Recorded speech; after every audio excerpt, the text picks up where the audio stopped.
Welcome to information on Presentation 1, Stand and Deliver.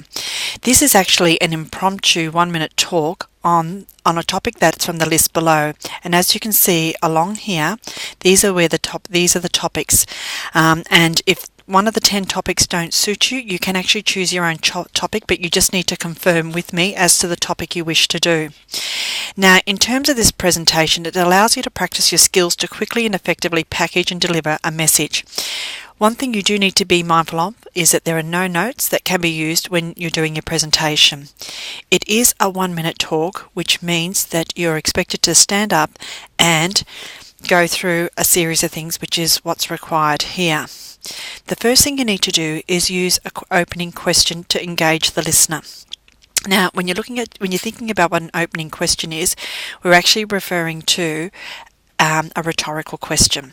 So it's actually a question that you ask the audience. They can actually answer out loud, or they can think of the answer in their own mind. What I do suggest is once you actually ask the question, count to 3 before you start talking. It actually has greater impact when you actually have a break before you actually continue to talk, because it loses the effect if you just keep talking continuously. The next thing you need to do is actually provide an overview of what you're talking about, and that is normally 1 to 2 sentences. So you do need to actually start to frame what it is that you're talking about. From there, you do need to highlight 2 to 3 main points on the topic that you're talking about. We do actually suggest that you use mind mapping as a tool to explain your points.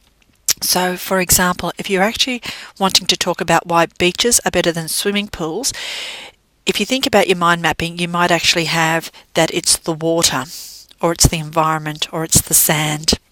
And if you're thinking about the water, what is it about the water? So rather than provide a shopping list, you're actually going to be giving the reasons why the water is so good. It's salt water, it's natural, it's better on the skin. It actually makes you feel fresher rather than have the smell of chlorine, for example. So that's looking at the main points using mind mapping. The final thing you need to do is finish with a cold closing.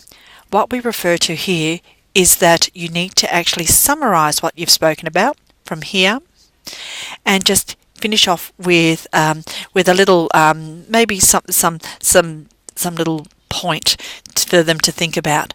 So you might actually finish off with something like, the next time you go swimming, think about what you would prefer, the smell of chlorine or the smell of salt and on your skin.